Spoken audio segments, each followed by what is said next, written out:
The documentary belongs to those prosaic bunkers whose saga of artistry was not able to create a landmark in the pages of Indian culture, fate becoming the staunch intruder in the path of the tiresome journey of their life, but it could not stop them from becoming legends.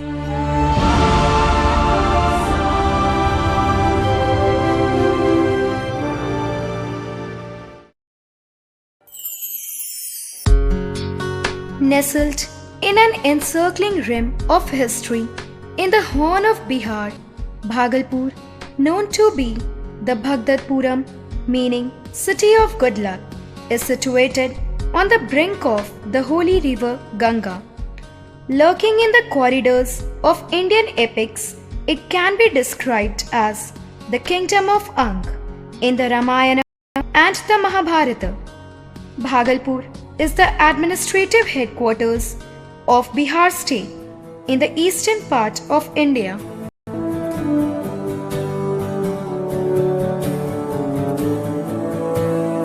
Bhagalpur is embedded with endless historical mystery.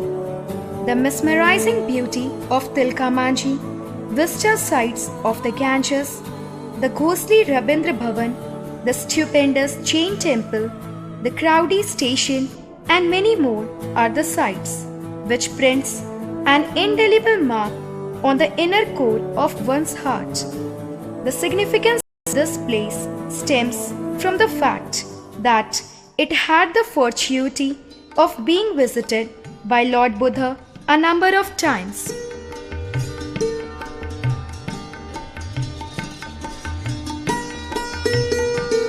Bhagalpur is acclaimed the world over for its silk products, and it is known as the Silk City in India. Visited even by Chinese travelers Fa-Hien and Huan San. But now, there is nothing silky about this dusty city, 220 km east of Patna. Scanning the panorama of the whole clan, Bhagalpur is a treasure trove of silk pockets. Presently, at the outskirts, pockets like Nathnagar, Jagdishpur, Shahkund, Sabor, Gorair, and Khari are the only centers to steer the silk trade in Bhagalpur.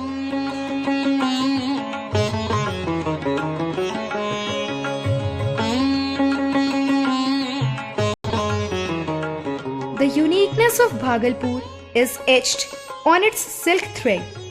The silk industry in this city is 200 years old, well known for its sericulture, manufacture of silk yarns, and weaving them into exquisite and gorgeous designs. The Bhagalpuri silk is heaven for those who want to get lost in the artistic richness, as its texture and designs are enchanting.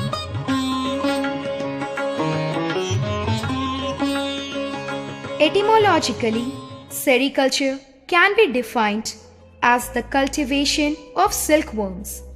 The silk cultivation takes its roots from the laying of silkworm eggs.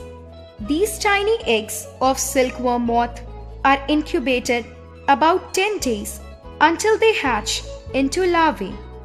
Once hatched, the larva is passed through feeding period and then is ready to spin a silk cocoon.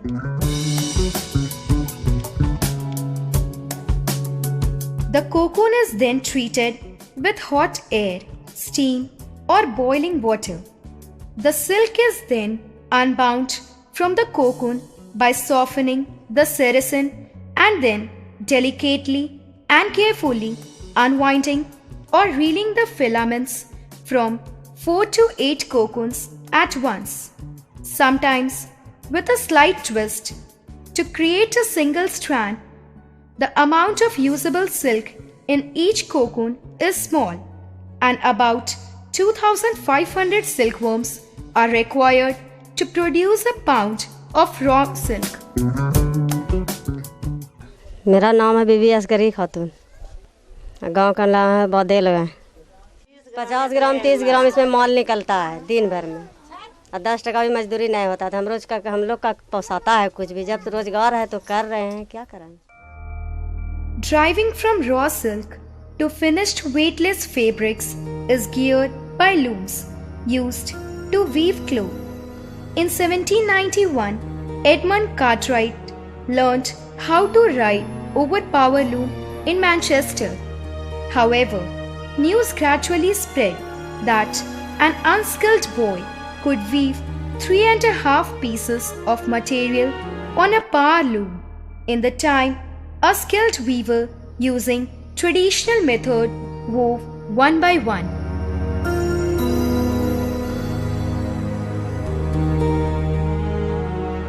But in today's sunshine, the ride over power loom is bringing an incremental change in the life of junkie villagers.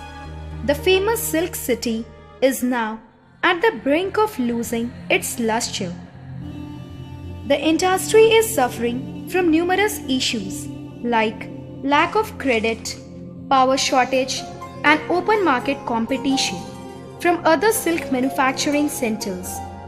The industry makes 2 million meters of silk fabrics in a year. After reaching a decent figure of rupees 3,500 crores in 2007, silk exports have been predicted to fall to rupees 2,000 crores in 2009. Many looms in Bhagalpur are depending on generator power. Bhagalpur gets power barely for a couple of hours in a day. Chronic power cuts in the state have worsened the problem. Shifting to another profession, urbanization, and even selling the parts of power loom to pay back loans are the chronic problems in this pipeline. मेरा नाम मोहम्मद इरशाद अंसारी, मैं भागलपुर का रहने वाला, मोहल्ला चंपा नगर। ये 30-35 साल से जो है बिजली न मिलने के कारण से हम बहुत परेशान हैं। इसलिए हम लोगों को सरकार से यही है अनुरोध कि वो हमें बिजली दे, नहीं कम से कम तो 20 घंटा वो दे। हम 24 घंटा नहीं मांग रहे, बहुत परेशान हालत है, हम भूख के शिकार हो चुके हैं। हमारा लूम बंद है, मेरे बच्चे भिवंडी मेरठ जाके खट रहे हैं और यहाँ बहुत ज़्यादा परेशानी है। न हम इलाज कर पाते हैं, न और कुछ कर पाते हैं, न खा सकते हैं। कितने ऐसे इस हालत में हमारे मोहल्ले के पैसा न रहने की वजह से बीमार हो गए और डॉक्टर को न दिखाने की वजह से वो दुनिया से रुखसत हो गए, मर गए वो। On burning in the fire of hell, even on earth, these mere blockheads will win revenge for their right, will be called as terrorists. That day, the day of wrath, will turn the whole universe to ashes. The rich get richer and the poor exiles in his demarcation line of poverty is a well-known saying which settles down at the present situation.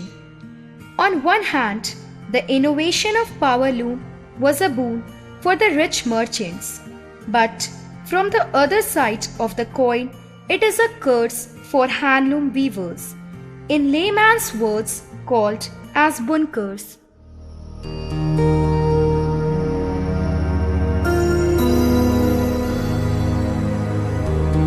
Majority of these legions reside in the rural sector. Backward communities from below poverty line attracts handloom weaving occupations. Normally, the weavers are directly interacting with small master weavers and undertaking the job work as per required. These middlemen take advantage of the insufficient information of the weavers and they come into play as they are closely associated with the traders and exporters.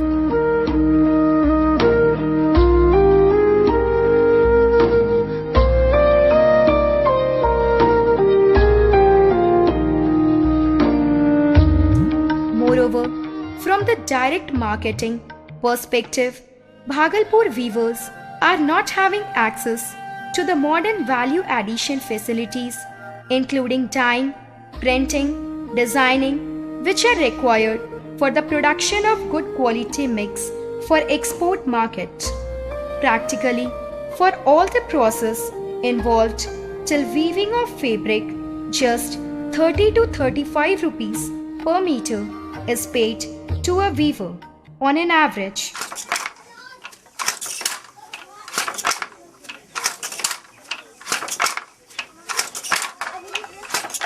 मेरा नाम प्रदुमन दास है। मस्कन बरारीपुर मोहल्ले का नाम है, coat Champanagar है, थाना नाथनगर है, जिला भागलपुर है। जिसका बिनते हैं मजदूरी नहीं मिलता है। देख लीजिए आप नज़र से कितना खटनी है इसमें जो है ना कितना 60-70 रुपया होता है बस। अरे होना चाहिए तो आजकल का ज़माने के हिसाब से 200-250 रुपया नहीं होगा तो कौन सी होगा। कम से कम महंगाई ज़माना है, कम से कम 150 रुपया तो होना चाहिए आखिरी एकदम।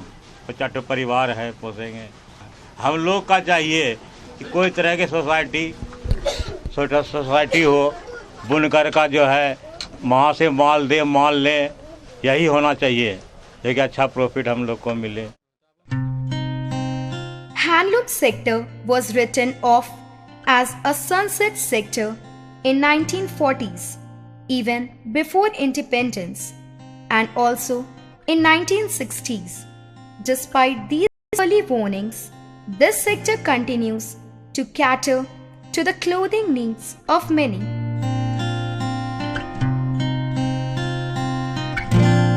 The world, it is a wilderness where tears are hung on every tree, is a slogan messed with handloom sector. There are many factors for such resilience. Principal among them are the production methods, productivity, competitiveness, and cost advantage. However, in the scenario of difficulties in regard to raw material, the dependence of the weavers on exploiters is a necessity. बिचौलिया जो है ये लोग master Weaver कहते हैं जो, तो उसका एक फंक्शन है, वो ये लोग को डिज़ाइन बताता है, क्रेडिट भी कंट्रोल करता है। यार्न क्रेडिट पे देता है तो वो एक तरह से मजदूरी फिर बहुत कम देगा, लेकिन उससे ज़्यादा बड़ा एक्सप्लॉयटेशन होता है। मास्टर वीवर जो फिर बेचता है अपने आगे जो रिटेलर तक जो बना हुआ है चेन, उसमें फिर मास्टर वीवर और बुनकर के बीच में अगर इतना का अंतर है अगर, तो वीवर और रिटेलर के बीच में इतना का अंतर है। ये अंतर जो है ये पाटने के लिए क्या करना होगा? बुनकर लोग सब संगठित होकर ये कैपेसिटी अपने में डेवलप करें, 6 महीना या 1 साल तक हम अपना स्टॉक रखे रहें। डिज़ाइन मेरे पास जो मार्केट में चाहिए वो डिज़ाइन ही हम बुने। मास्टर वीवर और जो ये बीच का जो लेयर है उसको एलिमिनेट करने का तरीका वही है। Presently, handloom weavers are facing severe livelihood crisis because of adverse government policies and changing socio-economic conditions. Low rate of income, illiteracy, and unemployment are the head problems which gives rise to growth of antisocial tendencies in these fate-ridden regions.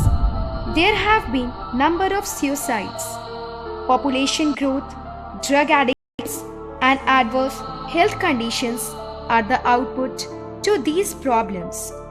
Talking about road, electricity, and water problems is a waste of time. Roads are national highways, which are a panel for garbage, and smiling over this garbage, hand pumps are carved out. While these people struggle hard to make their both ends meet, exporters roll in luxuries. हमारा नाम श्री ओम प्रकाश दास हुआ और ये गांव है मस्कन बरारीपुर, चंपानगर, भागलपुर। यहाँ बेरोजगारी बहुत ज़्यादा हो गया है। लोग बैठ कर के अपना समय इस तरह से बिताते हैं। लाइन नहीं रहती है, 24 घंटे में मात्र 4 घंटा लाइन मिलता है। यहाँ पर जितने गंदगी फैले हुए हैं कि रोड पर देख लीजिए तमाम कूड़ा पड़ा हुआ है। सरकार के तरफ से किसी भी तरह का योजना नहीं मिल रहा है अभी तक। समय बीतते रहता है, रात और दिन इसी तरह कट रहा है। Far from the world of progress, if their adverse conditions remain in doldrums, then these threatened species will get extinct with the hope of better conditions. Sun that set may rise again, but if once we lose this light, it's with us the perpetual night. There appears to be an inadequate appreciation among the legislators and policy makers of the actual state of the handloom sector, the appalling conditions of weavers and the fate of the policies meant for them, and the consequences therein for the individual, communities and the economy. But do we see a situation of growth for handloom sector? However, the hope has not vanished. There have been several revival efforts. Various initiatives have been undertaken via cluster interventions such as NABARD and ACED. Various central and state government schemes have been on roll, and also various representing officers in the Bhagalpur district are working for their upliftment. Slowly trying to bring out the handloom weavers from the cartel of the exporters or the middlemen and empowering them to manage their own business. The foremost initiatives could be NABARD has gone ahead to fund a seed capital project which will see in 2-3 months a bank being owned by the handloom weavers of the handloom cluster where NABARD is working. It is a self-help group based bank where the capital money has been funded by NABARD. Secondly, with Weaver Service Center and designers from NIFT, NABARD has been working on Manjusha art, which is the folk art of this area. Thirdly, a brand being owned by the Sahakund Bunkar Sangh, the NABARD Handloom Cluster Federation of Handloom Weavers, called Hatkargha has been chosen, and a first boutique shop of the Hatkargha brand has been opened at Bhagalpur with a lot of good response. Besides, we have been trying to promote the Hatkargha brand through the river cruise which passes through Bhagalpur, every time ferrying passengers, foreign tourists on it from Kolkata to Banaras and Banaras to Kolkata. And silk of Bhagalpur of Hatkargha has been in tremendous demand there also. A lot of other initiatives which include establishment of common facility center, provision of basic amenities to Weavers Village, health camps are in pipeline, and hopefully with an integrated approach we'd like to see that Bhagalpur Tasar silk based brand Hatkargha reaches new echelons and catches the fantasy of the nation. Ineffective implementation of the schemes meant for handloom development and the changed context of textile industry, increasing unfair competition from the power loom and mill sectors has been responsible for the crisis in the handloom community. It is anticipated that the employment in this sector would decline with growing competition and lack of work.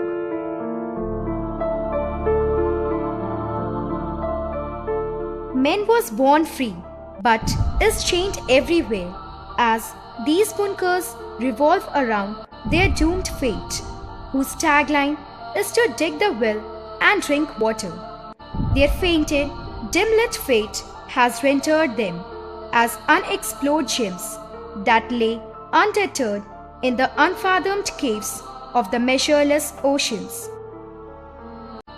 On their pathetic condition, every vestige of their soul silently whispers. When I consider how my life is spent, ever half my day, in this dark world and void, and that one talent which is death to hide, lost with me, useless.